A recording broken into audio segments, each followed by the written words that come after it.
Hey guys, स्वागत है आप सभी का भटनेर आईएएस में। मेरा नेम है Richa. Good evening all of you. उम्मीद है आप सभी लोग अच्छे होंगे।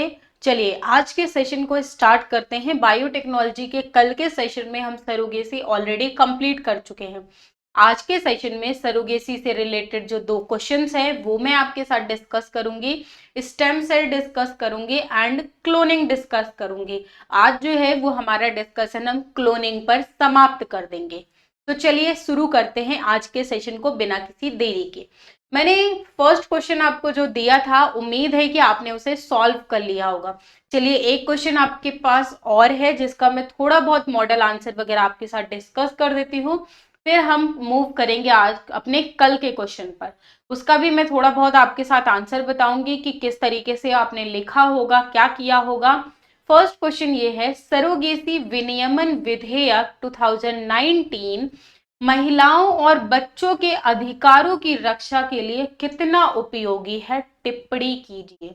देखिए, हमेशा याद रखिएगा साइंस एंड टेक्नोलॉजी में जब हम क्वेश्चन लिखते हैं तो क्वेश्चन लिखते वक्त आप मेंस आंसर राइटिंग की जो अप्रोच होती है वो हर क्वेश्चन की कहीं ना कहीं अलग अलग होती है।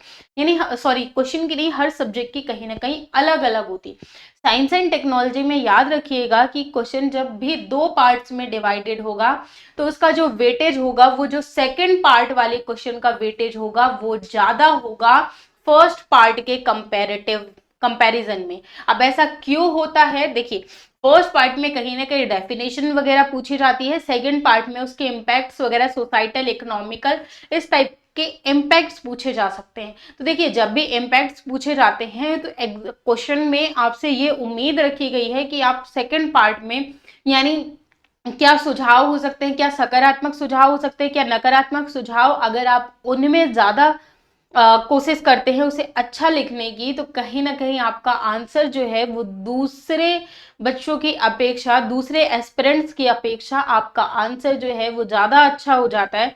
वहीं अगर क्या करते हैं, मान लीजिए कि आपने क्या करना चालू किया, सरोगेसी विनियमन विधेयक के बारे में नो डाउट लिखना है, लेकिन 250 वर्ड्स थे तो आपने 200 वर्ड जो है वो इसी के बारे में, बिल के बारे में बता डाले एंड 50 वर्ड्स में आपने सिर्फ ये बताया कि बच्चों, महिलाओं और बच्चों के अधिकारों के लिए सरोगेसी बिल जो है वो कितना इंपॉर्टेंट है।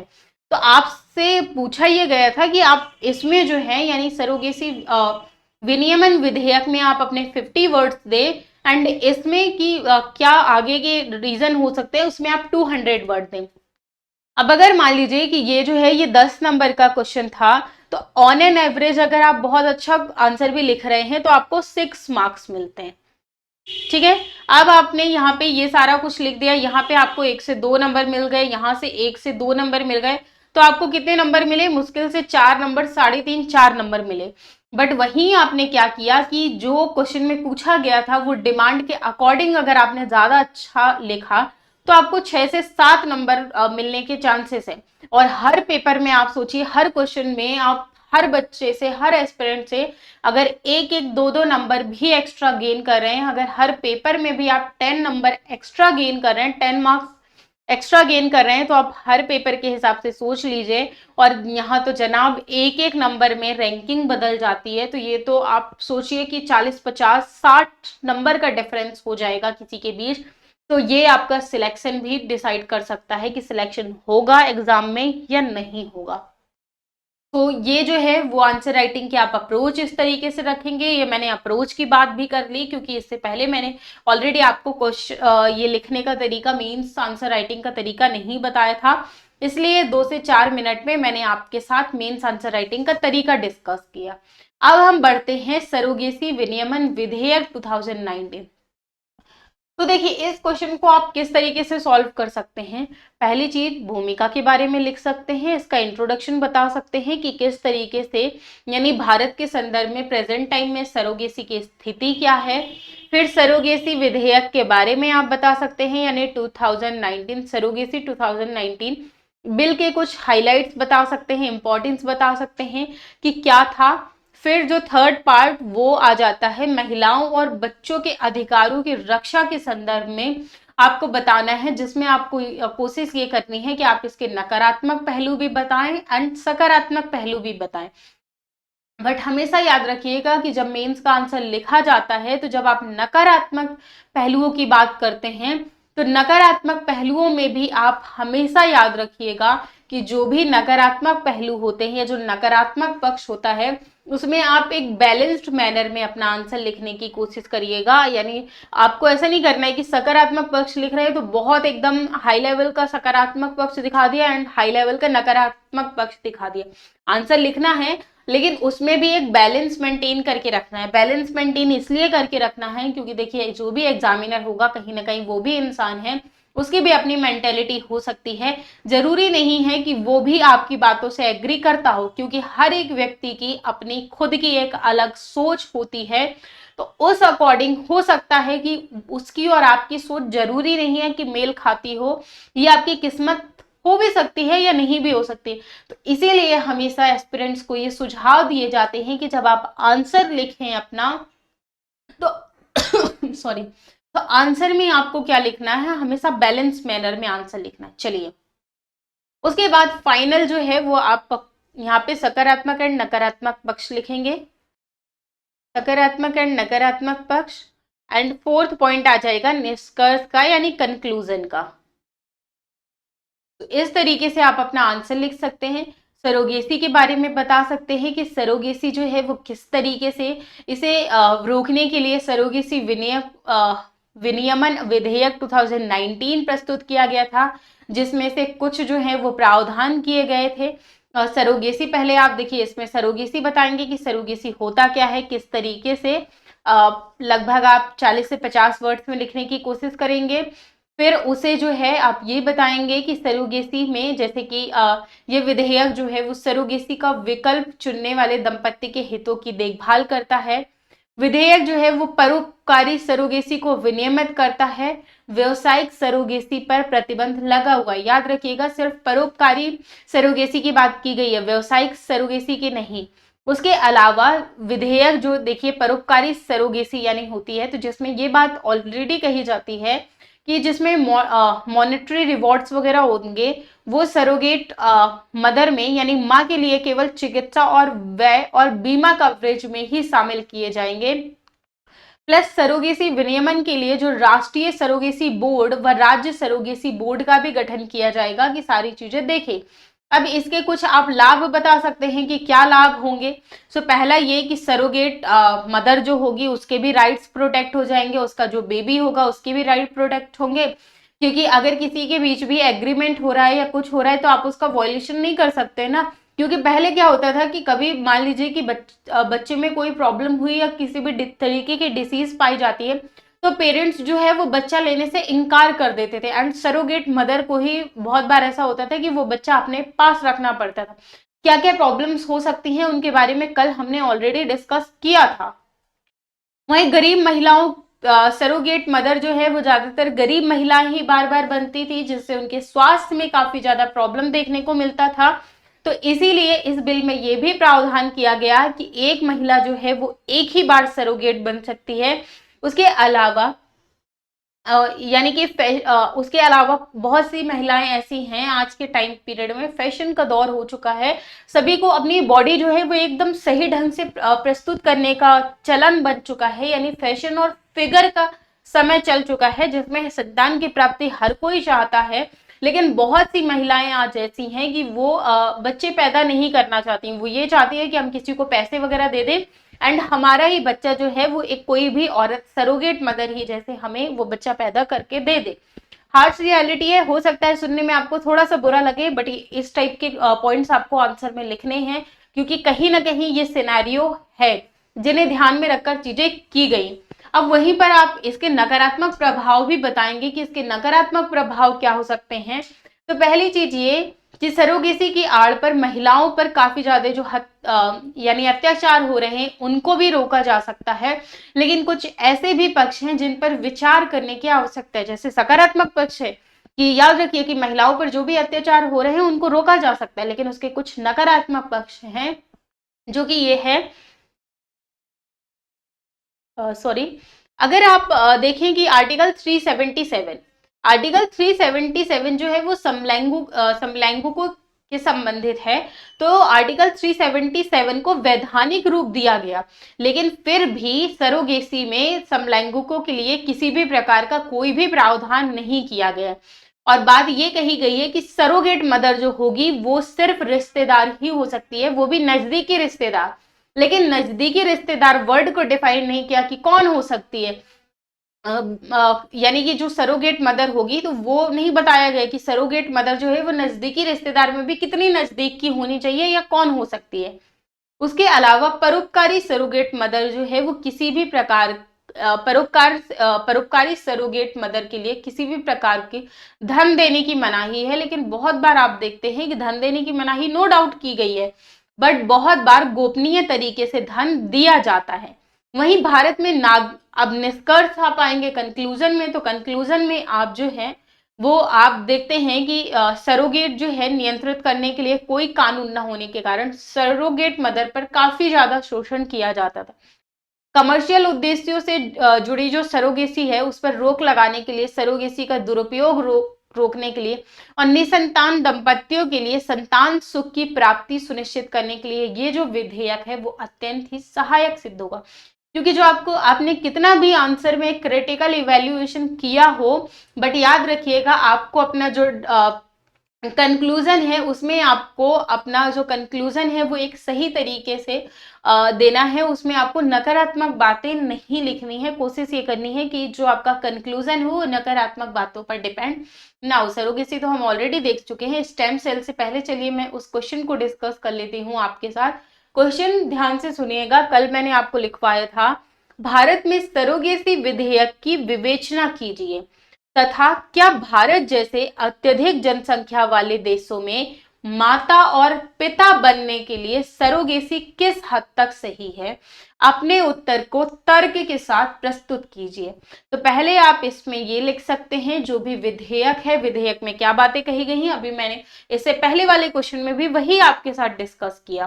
तो यहाँ पर आप बेसिकली जो भी क्वेश्चन है उसमें जो भी विधेयक है, पहले आप विधेयक की चर्चा कर सकते हैं सॉल्व करने में।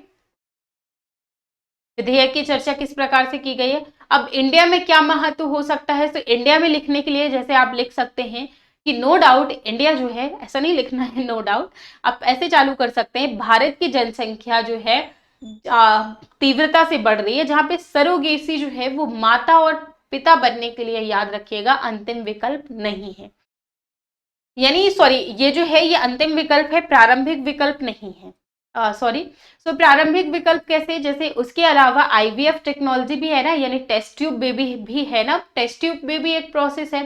तो अगर मान लीजिए कि कुछ भी प्रॉब्लम है, हो सकता है जेनेटिक कोई प्रॉब्लम हो सकती है, कोई हार्मोन्स इशू हो सकते हैं, या फिर हेल्थ इशू भी हो सकते हैं कि जो कपल है वो बेबी कंसीव नहीं कर पा रहे हैं। लेकिन अगर माता की कोख जो है वो एकदम सही है, सुरक्षित है, अगर वो भ्रूण को यानी बच्चे को पाल सकती है 9 महीने तक, 37 वीक तक, तो टेस्ट ट्यूब बेबी भी किया जा सकता है। टेस्ट ट्यूब भी एक अच्छा ऑप्शन है। उसके अलावा अगर हम देखें कि इंडिया में काफी ज्यादा पॉपुलेशन है, तो उसी पॉपुलेशन वाले देश में काफी सारे अनाथ आश्रम भी हैं जहां से बच्चों को गोद भी लिया जा सकता है। लेकिन आप इंडिया में देखिएगा कि ये परंपरा आपको जनरली देखने को नहीं मिलेगी। इंडियन नागरिक जो है उनका मानना ये होता है कि आपने बहुत बार सुना होगा कि अपना खून ही अपना खून होता है। इस टाइप की बातें आपने सुनी होंगी ना। तो लोगों को क्या है, प्रेरित किया जा सकता है, अगर किसी के बच्चे नहीं हो रहे हैं तो इस तरीके से जो पॉपुलेशन है वो भी कंट्रोल होगी, रिसोर्सेज जो है वो भी मेंटेन रहेंगे, पॉपुलेशन भी नहीं बढ़ेगी, प्लस लोगों को भी इस चीज के लिए मनाया जा सकता है, समाज में एक जागरूकता भी फैलाई जा सकती है। तो ये सारी बातें जो है वो आप लिख सकते हैं। इस तरीके से अपने आंसर को आप इस क्वेश्चन का जो आंसर था उसे आप लिख सकते हैं। अगर आपने लिखा होगा तो जरूर आप हमें टेलीग्राम पे भेजिएगा, अपने दोनों आंसर हमें टेलीग्राम पे वो करिएगा, भटनेर आईएएस के टेलीग्राम पर ज्वाइन कर लीजिएगा अगर नहीं ज्वाइन किया है तो। वहां पर आप सभी को याद रखिएगा, वहां से आप इन क्वेश्चन के आंसर जो है वो हमें सेंड कर सकते हैं। मैं आपके आंसर जो है वो चेक करूंगी एंड फिर बताऊंगी कि इसमें क्या और सुधार जो है वो जरूरत है या किस तरीके से आप आंसर लिख सकते थे। चलिए नेक्स्ट टॉपिक हमारा आ जाता है स्टेम सेल या फिर स्तंभ कोशिका। स्टेम सेल के बारे में जानते हैं कि स्टेम सेल आखिर होती क्या है।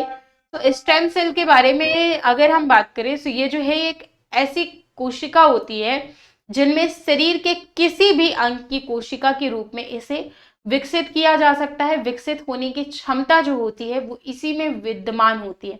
इसीलिए स्तंभ कोशिकाओं के बारे में देखिए, यानी स्टेम सेल्स जो है, अगर देखिए इसे आप ऐसे समझिए कि स्टेम सेल के बारे में अगर हम देखें तो स्टेम सेल क्या होती है।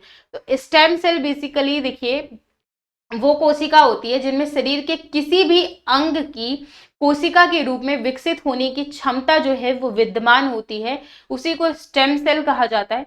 स्तंभ कोशिकाओं में ऐसे लक्षण पाए जाते हैं कि ये विभाजन के द्वारा ही अपनी संख्या को दीर्घ काल तक बढ़ाती रहती है। यानी जो कोशिकाएं हैं, कोशिकाओं की जो संख्या है वो दीर्घकालिक रूप से बढ़ती रहती है, कम नहीं होती। उसके अलावा ये कुछ निश्चित रासायनिक संकेतों को ग्रहण करने के बाद विशेषीकृत यानी स्पेशलाइज्ड कोशिकाओं में विभेदित या फिर रूपांतरित हो जाती है। और स्तंभ कोशिकाएं जो होती हैं वो बहुकोशिकीय जीवों में पाई जाती हैं। याद रखिएगा, स्टेम सेल्स जितनी भी स्टेम सेल्स होती हैं वो बहुकोशिकीय जीवों में पाई जाती हैं। एंड स्टेम सेल्स जो हैं ये दो टाइप की होती हैं। एक होती है embryonic stem cell and second type की जो स्टेम सेल होती है वो होती है अडल्ट स्टेम सेल। एक होती है एम्ब्रियोनिक स्टेम सेल, एक होती है अडल्ट स्टेम सेल। तो चलिए अब देखते हैं embryonic stem cell. Embryonic stem cell again two type की होती है, लेकिन पहले ये समझ लेते हैं कि आखिर एम्ब्रियोनिक स्टेम सेल क्या होती है। तो एम्ब्रियोनिक स्टेम सेल की बात करते हैं तो भ्रूण की जो शुरुआती स्टेज होती है उसमें जो कोशिकाएं पाई जाती हैं उसी को एम्ब्रियोनिक स्टेम सेल बोला जाता है। और इसी प्रकार स्तंभ कोशिकाओं से शरीर के जो लगभग हर एक प्रत्येक भाग का निर्माण किया जा सकता है। अब ये जो है ये टू पार्ट्स में डिवाइड होती है। एक होता है टोटीपोटेंट स्टेम सेल एंड दूसरे प्रकार की स्टेम सेल होती है प्लूरीपोटेंट स्टेम सेल। तो टोटीपोटेंट स्टेम सेल क्या होती है उसे पहले देखते हैं। तो जो ओवम एंड स्पर्म होता है कि मिलने से जब ओवम एंड स्पर्म मिलते हैं तो टोटीपोटेंट स्टेम सेल का निर्माण होता है। इसके स्टार्टिंग फेज में भी जब विभाजन होता है तो टोटी पोटेंट स्टेम सेल की प्राप्ति होती है। और ये जो स्तंभ कोशिकाएं होती हैं ये पूरे जो भी स्तंभ यानी जो टोटी पोटेंट स्टेम सेल्स होती हैं इनसे पूरी कोशिकाओं से पूरे जीव का निर्माण किया जा सकता है। और ये जो स्तंभ कोशिकाएं को प्राप्त करने के क्रम में भ्रूण की अगर मृत्यु हो जाती है तो इनका उपयोग जो है वो क्लोनिंग के लिए भी किया जा सकता है। क्लोनिंग अभी मैं थोड़ी देर बाद पढ़ाऊंगी, जस्ट आपको 5 मिनट बाद, कि क्लोनिंग आखिर होता क्या है। एंड उसके बाद जैसे मान लीजिए कि इनका उपयोग जो है वो क्लोनिंग के लिए भी किया जाता है। और चिकित्सीय अनुप्रयोगों की दृष्टि से अगर हम देखें तो जो स्तंभ कोशिकाएं होती है वो काफी सारे देशों में बैन है, बट चिकित्सीय पर्पज से यूएसए, चाइना, जापान जैसे कुछ ऐसे देश हैं जिन्होंने टोटीपोटेंट स्टेम सेल की अनुमति दी हुई है। वहीं एम्स जो है वो एम्ब्रियोनिक स्टेम सेल बैंक की स्थापना की गई एम्स में, जहां पे जो स्टेम सेल्स हैं उनसे संबंधित चिकित्सा पर रिसर्च जो है वो एम्स में किया जा रहा है। नेक्स्ट टॉपिक, नेक्स्ट टाइप की जो स्टेम सेल है वो है pluripotent stem cell. Pluripotent stem cell के विभाजन से प्लूरीपोटेंट स्टेम सेल्स का निर्माण होता है और इन्हें पश्च भ्रूणी अवस्था यानी लेटर एम्ब्रियोनिक स्टेज जो है वो गर्भनाल के रक्त से तथा गर्भपात के बाद जो प्राप्त हुआ भ्रूण है, जैसे कि अगर मान लीजिए या फिर ऐसा होता है कि 12 सप्ताह के अंदर अंदर अगर किसी का भी गर्भपात हो जाता है तो उससे भी इन्हें प्राप्त किया जा सकता है। इन्हें प्राप्त करना टोटीपोटेंट स्टेम सेल के कंपैरेटिवली काफी आसान होता है। और गर्भनाल के रक्त से प्राप्त जो स्तंभ कोशिकाएं होती हैं उन्हीं को स्टेम सेल बैंक में क्या किया जाता है, सुरक्षित रखवाया जाता है, ताकि आने वाले समय में भी इन्हें इस्तेमाल में लाया जा सकता है। सो ये थी स्टेम सेल। नेक्स्ट टॉपिक है हमारा क्लोनिंग। चलिए नेक्स्ट टॉपिक है क्लोनिंग। सो क्लोनिंग के बारे में देखते हैं। क्लोनिंग का देखिए सबसे एकदम बहुत ही बेसिक मतलब होता है हम शकल तैयार करना। यानी कि क्या ऐसा संभव है कि मैं यहाँ बैठकर आपको पढ़ा रही हूँ, क्या मेरे ही तरीके का बिल्कुल एकदम मेरे ही जैसी जैसे कि जो मुझ में क्वालिटीज हैं, जो भी खामियां हैं या बुराइयां, कुछ भी कह लीजिए, तो क्या मेरे ही जैसा एक और व्यक्ति बनाकर तैयार किया जा सकता है? क्योंकि क्लोनिंग का तो सिर्फ इतना ही मतलब है कि हम शक्ल तैयार करना। आपने बहुत सारी मूवीज देखी होंगी, तो वहां पर भी आपने देखा होगा कि एक एक्टर के जैसे दूसरा एक्टर रहता है, यानी एकदम हम शक्ल। तो खैर वहां पे तो क्लोनिंग की हेल्प से नहीं किया जाता है, वहां पे तो एक ही पर्सन की दो बार सूट करके कुछ एडिट्स करके जोड़ा जाता है मूवी में। लेकिन क्लोनिंग में ऐसा संभव है कि हम शक्ल तैयार किया जा सकता है। तो चलिए देखते हैं। क्लोन जो है ये एक ऐसी जैविक रचना है जो एकमात्र जनन यानी माता अथवा पिता से अलैंगिक विधि यानी एसेक्सुअल मेथड से उत्पन्न होती है। तो याद रखिएगा, क्लोनिंग जो है, क्लोनिंग में बेसिकली जो मेथड फॉलो होता है वो कौन सा? Asexual method.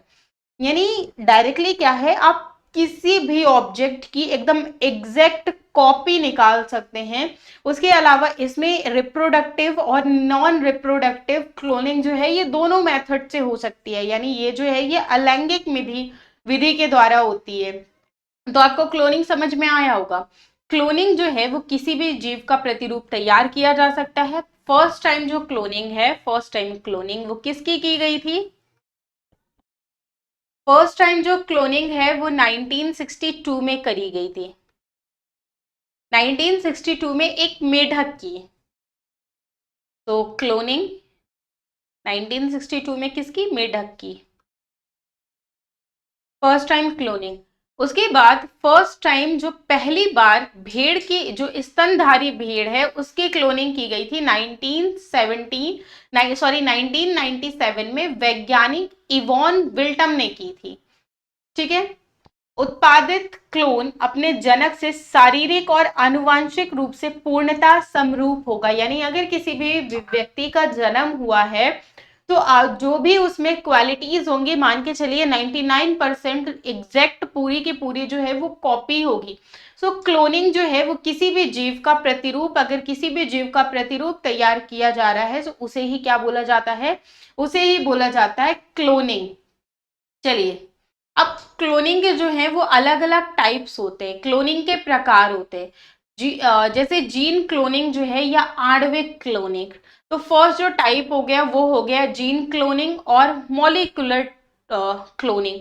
इसके अंतर्गत क्या किया जाता है? पहले जीन अभियांत्रिकी का प्रयोग किया जाता है, फिर ट्रांसजेनिक सूक्ष्म जीव जो होता है, जैसे ट्रांसजेनिक बैक्टीरिया होता है, तो ट्रांसजेनिक बैक्टीरिया का निर्माण जो है वो किस क्लोनिंग के तहत? मॉलिक्यूलर क्लोनिंग के तहत किया जाता है। एक्चुअल में मॉलिक्यूलर क्लोनिंग में किया क्या जाता है कि इसके तहत पहले कोई भी जो जीन अभियांत्रिकी होता है उसका प्रयोग करके ट्रांसजेनिक सूक्ष्म जीव तैयार किया जाता है और उसी से ट्रांसजेनिक बैक्टीरिया का निर्माण किया जाता है।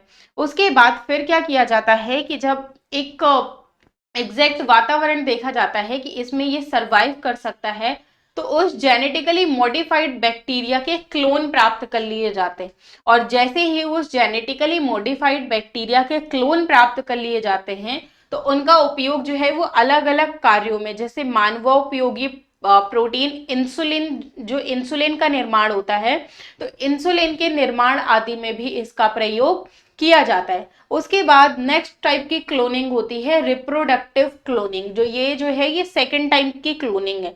ये क्लोनिंग के हम अलग अलग टाइप देख रहे हैं। अभी इसके ऑब्जेक्टिव भी देखेंगे, लाभ भी देखेंगे और हानि भी देखेंगे। उसके साथ ही ये भी देखेंगे कि ह्यूमंस की क्लोनिंग क्यों निषेध है, यानी ह्यूमंस की भी क्लोनिंग की जा सकती है तो आखिर वो क्यों निषेध की गई है वो सब जानेंगे। क्योंकि मेंस के पॉइंट ऑफ व्यू से जैसे उससे पहले मैंने सरोगेसी पढ़ाया एंड ये क्लोनिंग पढ़ा रही हूँ, तो ये कुछ आने वाले ये जो टॉपिक है ये एकदम हॉट बर्निंग इश्यूज होते हैं। इनसे क्वेश्चंस जो है वो टाइम टू टाइम जो है वो आते रहते हैं। तो रिप्रोडक्टिव क्लोनिंग, इस तकनीक में अलैंगिक विधि के द्वारा एकल जनक से एक जीव तैयार किया जाता है। इसमें कौन सा मेथड? एकल जनक। इसमें अलैंगिक विधि के द्वारा पहले एकल एकल जनक तैयार किया जाता है, उसके द्वारा फिर नया जीव तैयार किया जाता है। और इसी प्रक्रिया में सोमैटिक सेल जो है वो न्यूक्लियर ट्रांसफर यानी SCNT तकनीक का प्रयोग किया जाता है। सो रिप्रोडक्टिव क्लोनिंग की जब हम बात करते हैं तो इस प्रक्रिया में क्या है, सोमैटिक सेल न्यूक्लियर ट्रांसफर तकनीक का प्रयोग किया जाता है। इसमें शारीरिक और आनुवांशिक रूप से क्लोन जो है वो जीव पूर्ण रूप से अपने जनक के समान होता है और इसके तहत नाभिकीय अंतरण विधि का प्रयोग किया जाता है, जिसमें कोशिका के नाभिक को यांत्रिक विधि से निकालकर नाभिक रहित अंडाणु में प्रतिस्थापित कर दिया जाता है और इसके बाद उस निषेचन पर हल्की विद्युत तरंगों को प्रवाहित करके क्रिया करवाई जाती है, जिसके उपरांत कोशिका का तीव्र विभाजन जो है वो शुरू हो जाता है, यानी कि विभाजन जो है वो तीव्र गति से होना चालू हो जाता है और इसी प्रक्रिया के बाद पूर्ण विकसित अंडाणु को प्रतिनियुक्तित मां यानी सरोगेट मदर के गर्भ में आरोपित कर दिया जाता है और उसके बाद ही यानी इसी के साथ ही इसमें जब हम देखते हैं कि प्रतिस्थापित कर दिया जाता है, उसके बाद होता क्या है कि जैसे ही गर्भाधान में बच्चे का विकास धीरे धीरे विकास होना चालू होता है, फिर उसका धीरे धीरे जो है वो जन्म होता है। तो इस तरीके से जो है इसका मेनली रिप्रोडक्टिव क्लोनिंग का विकास किया जाता है। एंड अगर इसके बारे में हम देखें तो 1996 में डॉक्टर इयान विल्मुट ने और उनके सहयोगियों ने somatic cell nuclear transfer technology, somatic cell के बारे में अभी मैंने ऑलरेडी आपको थोड़ी देर पहले पढ़ाया था। Somatic cell nuclear transfer technology का प्रयोग करके डॉली नामक भेड़ का एक क्लोन तैयार किया था, बट इसकी जो जानकारी थी वो यानी सार्वजनिक तौर पर 1997 में की गई थी। 1996 में इसका क्लोन जो है वो ऑलरेडी तैयार किया गया है। किस विधि के द्वारा? Somatic cell nuclear transfer technology का प्रयोग किया गया, डॉली नामक भेड़ का एक क्लोन बनाया गया। देन उसके बाद देखिए काफी सारी टेक्नोलॉजी जो होती हैं उनका जब टेस्टिंग की जाती है तो उस टेस्टिंग के दौरान ही उन्हें पब्लिक नहीं किया जाता है। उसका रीजन ये है कि मान लीजिए कि अगर जब भी शोध वगैरह हो रहे हैं, रिसर्च हो रहे हैं, तो रिसर्च जो है वो काफी सारे सक्सेसफुल भी होते हैं और काफी सारे जो है वो नहीं भी सक्सेसफुल होते हैं। तो अब देखिए जो है वो सक्सेसफुल अगर मान लीजिए नहीं भी होते तो क्रिटिसिज्म को फेस करना पड़ेगा, इसलिए बहुत सारी चीजें जो है वो पब्लिक नहीं की जाती। उसके बाद 2009 में भारत के राष्ट्रीय दुग्ध अनुसंधान केंद्र ने एक भैंस की क्लोनिंग में भी काफी सफलता प्राप्त की थी। उसके बाद 2015-16 में इस संस्थान ने कई भैंसों की क्लोनिंग जो है वो की थी। ठीक है, सो नेक्स्ट टाइप की क्लोनिंग आ जाती है थेराप्यूटिक क्लोनिंग। थेराप्यूटिक क्लोनिंग में क्या होता है वो देख लेते हैं। तो थेराप्यूटिक क्लोनिंग की अगर हम बात करते हैं तो लेकिन यहाँ पे याद रखिएगा कि एक चीज और कि देखिए डॉली की जो क्लोनिंग की गई थी तो डॉली जो है वो 2003 में ही उस फेफड़ों के बढ़ते संक्रमण के कारण डॉली की मौत हो गई थी। चलिए उसके बाद नेक्स्ट टाइप की क्लोनिंग है थेराप्यूटिक क्लोनिंग। थेराप्यूटिक क्लोनिंग क्या होती है? थेराप्यूटिक क्लोनिंग में इसमें जो क्षतिग्रस्त ऊतक या जो बॉडी ऑर्गन्स होते हैं उनको स्थानांतरित करने के लिए या सुधार करने के लिए एम्ब्रियोनिक जो स्तंभ एम्ब्रियोनिक सेल्स होती हैं तो एम्ब्रियोनिक सेल्स का उत्पादन किया जाता है। सो मेनली थेराप्यूटिक क्लोनिंग का इस्तेमाल, मान लीजिए कि हमारा कोई भी बॉडी पार्ट है वो क्षतिग्रस्त हो गया, खराब हो गया या कोई इन्फेक्शन वगैरह है, किसी भी प्रकार का अगर कोई भी प्रॉब्लम है तो उसमें एम्ब्रियोनिक कोशिकाओं का उत्पादन किया जाता है। उसके बाद इसके लिए किसी भी युग्मित नाभिक को शरीर की एक कोशिका से नाभिक रहित अंडाणु में स्थानांतरित कर दिया जाता है और फिर भ्रूण को तैयार होने की जो आरंभिक अवस्था होती है उसे ब्लास्टोसिस्ट कहा जाता है या फिर स्टेम सेल से अलग कर दिया जाता है और बाद में इस सेल से जो भी जरूरी मानवीय कोशिकाएं होती हैं उनका विकास किया जाता है। सो हमने बेसिकली टाइप्स ऑफ क्लोनिंग में जीन क्लोनिंग के बारे में पढ़ा या फिर molecular cloning, reproductive cloning and therapeutic cloning. तो बेसिकली हमने 3 टाइप की क्लोनिंग की बात की है। उसके बाद इसके कुछ क्लोनिंग के एडवांटेजेस भी हो सकते हैं एंड कुछ डिसएडवांटेजेस भी हो सकते हैं। तो इसके एडवांटेज क्या हो सकते हैं एंड डिसएडवांटेज क्या हो सकते हैं, तो चलिए एक एक करके उन्हें भी देखते हैं। उससे पहले मैं आपको क्लोनिंग की प्रक्रिया बता देती हूँ कि क्लोनिंग जो है वो किस तरीके से की जाती है। पर्टिकुलर एक उसमें क्लोनिंग में प्रोसेस फॉलो किया जाता है, तो वो प्रोसेस क्या फॉलो किया जाता है पहले उसके बारे में देख लेते हैं। तो जैसे डॉली की ही क्लोनिंग की गई ना, तो उसमें क्या मेथड फॉलो किया गया उसे देखते हैं। पहले तो देखिए कि क्लोनिंग में जिस जीव पहले क्या किया जाता है, जिसकी भी क्लोनिंग करनी है तो पहले जीव का क्या बनाया जाता है, क्लोन बनाया जाता है। सो सबसे पहले जो है वो क्लोन बनाया जाता है। उसके बाद उसकी जो कोशिका होती है, यानी जो कोशिका में स्थित मज्जा और जो त्वचा होती है उसमें उसको क्या किया जाता है, केंद्रक से निकालकर ऐसे अंडाणुओं में प्रवेश कराया जाता है, जिसमें क्या होता है, केंद्रक नहीं होता है। यानी जहां पर केंद्रक प्रेजेंट नहीं होता है वहां पर फिर विद्युतीय झटके की मदद से, देखिए ये जो है ये टेक्नोलॉजी का विकास, अब सारी चीजें जो है वो नेचुरल प्रोसेस के थ्रू तो होती नहीं है। तो उसमें क्या किया जाता है कि अंडाणु में प्रवेश कराया जाता है जिसमें केंद्रक नहीं होता है, फिर विद्युत झटके दिए जाते हैं, उसकी मदद से सेल्स में डिवीजन होना चालू हो जाता है। और जब 16 to 32 कोशिका की अवस्था जो है वो प्राप्त हो जाती है, तो उसे किसी भी मादा के गर्भाशय में यानी यूटेरस में विकसित होने के लिए प्रत्यारोपित कर दिया जाता है। अब जो बनने वाला जो जीव होगा वो हूबहू उसी जीव के समान हो जाएगा जिसका केंद्रक जो है वो उपयोग किया गया है। मान लीजिए कि किसी भी भेड़ का या गाय भैंस का या किसी ह्यूमन का जो है वो क्लोन बनाया गया, जो केंद्रक का प्रयोग किया गया। मान लीजिए ए नाम के व्यक्ति का क्लोन लिया गया, उसी के केंद्रक का प्रयोग किया गया, तो क्लोनिंग से सेम टू सेम जो है वो ए नाम का प्रोडक्ट जो है वो बनकर निकलेगा। ठीक है। आखिर क्लोनिंग के लाभ क्या हो सकते हैं, यानी इसके एडवांटेजेस क्या हो सकते हैं। तो चलिए अब इसके एडवांटेजेस में नजर डालते हैं। Advantages of cloning. पहली तो ये कि क्लोनिंग की सहायता से विशेष जो ऊतक या जो अंगों का निर्माण है वो किया जा सकता है। अब उसका रीजन ये है कि मान लीजिए कि किसी की भी बॉडी में किसी भी तरीके की कोई समस्या है या कुछ भी है, या कोई किसी को आनुवांशिक बीमारी है, तो उसे दूर किया जा सकता है जो परंपरागत चिकित्सीय विधियों से ठीक नहीं हो सकती है। उसके अलावा इस प्रक्रिया की मदद से यानी क्लोनिंग की हेल्प से जो भी विलुप्त जीव हैं, जो डेंजर्ड स्पीसीज हैं, जो अब जो है वो खत्म होने की कगार में हैं, तो उन जीवों को अगेन दोबारा से प्राप्त किया जा सकता है, दोबारा से बनाया जा सकता है। तो ये जो है ये जैसे जैसे यानी क्लोनिंग का जो प्रोसेस है वो विकसित होता जाएगा, तो जो हमारी अभी डेंजर्ड स्पीसीज हैं जो खत्म हो सकते हैं आने वाले टाइम में, तो क्लोनिंग की सहायता से उनको बचाया जा सकता है।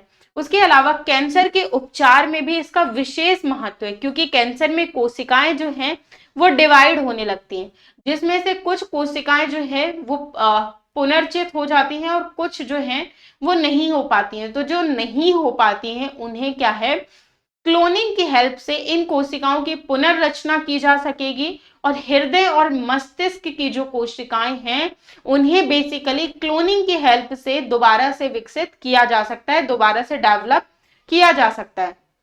उसी के अलावा इस क्लोनिंग की हेल्प से पर्यावरण में जो संकरग्रस्त प्रजातियां हैं जिनकी जनसंख्या जो है वो काफी टाइम से घटते जा रही है, टाइम टू टाइम, तो उनको भी बढ़ाया जा सकता है। और इसी के यानी क्लोनिंग की हेल्प से अधिक दूध और मांस उत्पन्न करने वाले जीवों की भी संख्या बढ़ाई जा सकती है। उसके अलावा जेनो ट्रांसप्लांटेशन की न्यून सफलता को देखते हुए अंग प्रत्यारोपण के क्षेत्र में क्लोनिंग जो है वो काफी ज्यादा हेल्प ला सकती है। जैसे कि किसी के बॉडी पार्ट्स में कुछ जैसे किसी की किडनी फेल हो गई, हार्ट वगैरह फेल हो गया, तो इस तरीके से अगर कोई भी बॉडी पार्ट जो है वो फेल हो जाता है, तो जेनो ट्रांसप्लांटेशन की हेल्प से किसी के भी जो बॉडी पार्ट्स हैं उनको भी क्लोनिंग की हेल्प से दोबारा रीडेवलप किया जा सकता है। उसके अलावा थेराप्यूटिक क्लोनिंग के द्वारा लीवर, किडनी आदि का निर्माण जो है वो किया जा सकता है, एंड उसके बाद दोबारा से उसकी बॉडी में, किसी भी व्यक्ति की बॉडी में फिट किया जा सकता है। उसके अलावा क्लोनिंग के द्वारा विशेष प्रकार की वनस्पतियां, जीवों का क्लोन बनाया जा सकता है, जिससे कि मेडिसिन के क्षेत्र में भी एक काफी ज्यादा हेल्प हो जाएगी। अब मेडिसिन के क्षेत्र में कैसे हेल्प हो जाएगी कि मान लीजिए कि कोई भी व्यक्ति है, अब कोई भी व्यक्ति है, कुछ ऐसी बीमारियां हैं कि जिनका प्रयोग जो है वो औषधीय द्वारा भी किया जा सकता है, लेकिन वो औषधीय जो है वो किसी एक स्पेसिफिक पर्टिकुलर एरिया में पाई जाती है या इस तरीके से, तो उसका भी विकास किया जा सकता है। उसके अलावा आणविक क्लोनिंग का उपयोग करके अनेक मानवोपयोगी प्रोटीन, इंसुलिन आदि का भी निर्माण किया जा सकता है। ठीक है, तो ये कुछ इसके क्लोनिंग के फायदे हैं। अब देखिए, किसी भी चीज के फायदे हैं तो ऑब्वियसली उसके नुकसान भी हैं। तो डिसएडवांटेजेस क्या है क्लोनिंग के? अब डिसएडवांटेजेस की बात करते हैं कि आखिर क्लोनिंग से क्या समस्या देखने को मिल सकती है, इसकी हानि क्या है। तो क्लोनिंग के नुकसान, तो पहली चीज ये कि अगर क्लोनिंग की प्रोसेस की जाती है तो आनुवांशिकीय जो भी बीमारियां होंगी उसमें भी 100% का स्थानांतरण हो जाएगा। कैसे? मानव क्लोन से अपराध बढ़ने की भी आशंका है। जिस जीव की कोशिका का अगर मान लीजिए क्लोन केंद्रक लिया जाता है, क्योंकि इसमें जो मेन प्रोसेस होता है वो केंद्रक होता है, तो केंद्रक को लिया जाता है, तो क्लोन जो है उसकी कार्बन कॉपी होता है। यानी क्लोनिंग से एक ही तरह के कई लोग पैदा हो सकते हैं। अब मान लीजिए एक ही तरह के कई लोगों का विकास कर दिया गया, कई लोग जो है वो पैदा कर दिए गए जिस टाइप से आप देख रहे हैं एकदम हूबहू, तो इसमें अपराध बढ़ने की भी आशंका है ना। मान लीजिए कि क्या कर दिया गया, ह्यूमंस की क्लोनिंग कर दी गई, किसी व्यक्ति ने अपराध किया है, सजा जो है वो कोई और किसी और को मिल रही है, इस तरीके से अपराध बढ़ने की आशंकाएं हैं। उसके अलावा क्लोन जो है वो सैनिक तैयार कर पुनः विकसित या फिर धनी देश साम्राज्यवाद या उपनिवेशवाद की अवधारणा को दोबारा से जीवित कर सकता है, जिसमें वैश्विक आतंकवाद, मानव बम जो है इस के रूप में भी इसका प्रयोग किया जा सकता है क्लोनिंग का। तो एक ये भी इसके नुकसान है। क्लोनिंग जो है वो बड़े पैमाने पर भ्रूण हत्या होगी, क्योंकि इसमें सफलता की जो प्रतिशत है वो भी बहुत कम है। अब किस तरीके से कि जब क्लोनिंग डेवलप की जाएगी तो क्लोनिंग जो है वो अभी प्रेजेंट टाइम में इसकी जो टेक्नोलॉजी है उसका विकास किया गया है, बट वो इतने ज्यादा सक्षम रूप से विकसित नहीं हो पाई है क्लोनिंग की। तो इसमें होगा क्या, जो भ्रूण हत्या है वो भी इससे ज्यादा बढ़ जाएंगी, और क्लोनिंग की प्रक्रिया में केवल मादा की आवश्यकता होती है, जिसके कारण समाज में जो महिला और पुरुष है उसमें दोनों में भेद बढ़ने लगेगा, और विवाह जैसी जो सामाजिक संरचनाएं हैं, जो एक प्रोसेस है, वो भी समाप्त हो सकता है। इसके कारण से जो मानव क्लोनिंग है वो, तभी मैंने आपको बताया था कि मैं आगे आप चलकर आपको बताऊंगी कि ह्यूमन क्लोनिंग क्यों बैन है।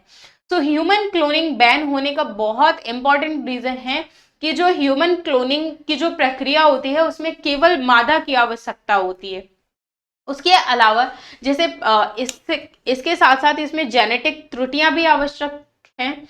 सो कई प्रयोगों में प्रीमेच्योर एजिंग की समस्या भी देखने को मिल सकती है क्लोनिंग के द्वारा। एंड सामाजिक संरचनाएं जैसे पारिवारिक संस्था प्रभावित होगी, क्योंकि क्लोनिंग के लिए एकल जनक ही उत्तरदायी है।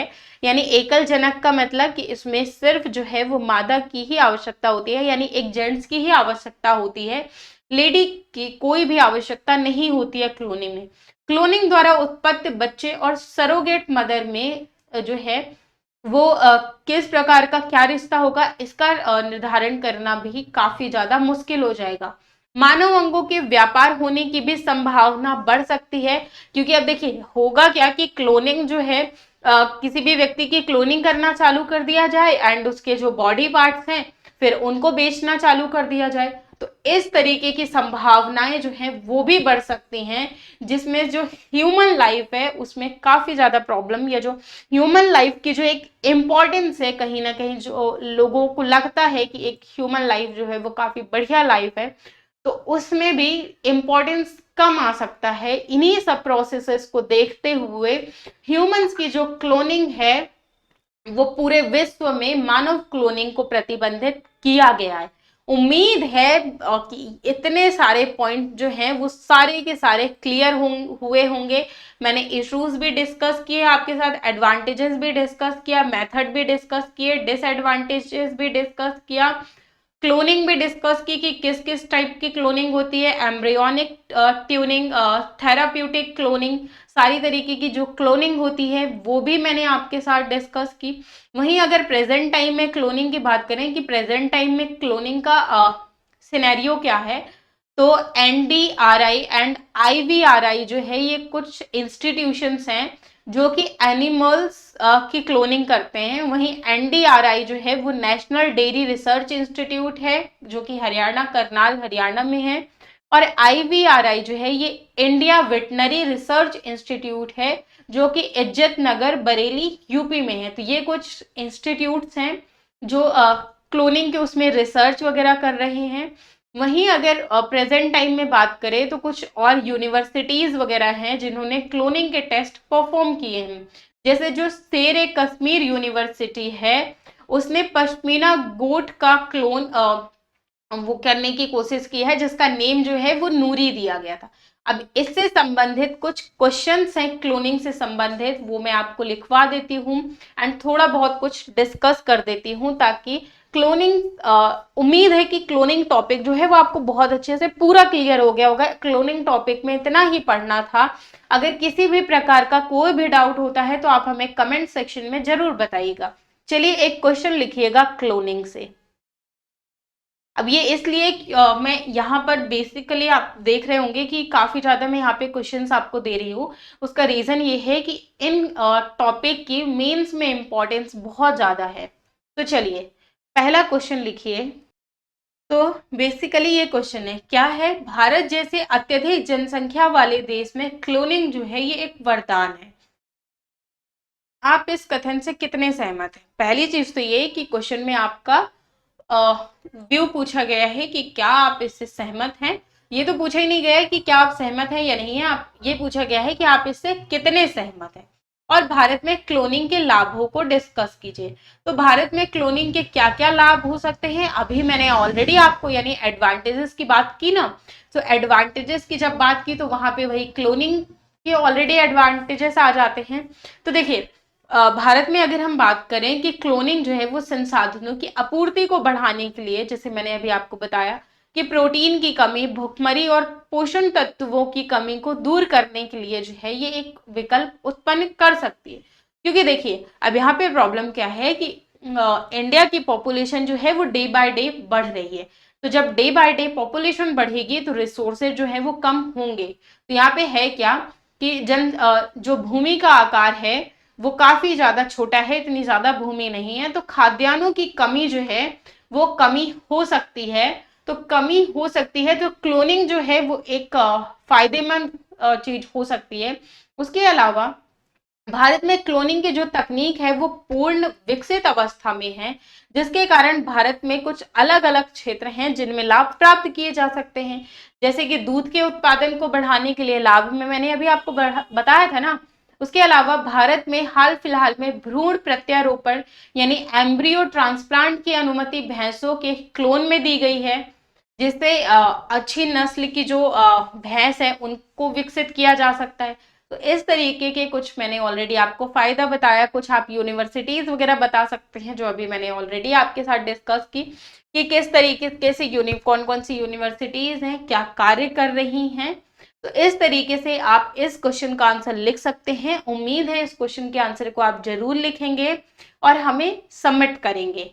मिलते हैं आपसे नेक्स्ट वीडियो में, तब तक के लिए आप सभी से को बाय बाय एंड सेशन को लाइक कर दीजिएगा, शेयर कर दीजिएगा, सब्सक्राइब कर दीजिएगा। Thank you so much.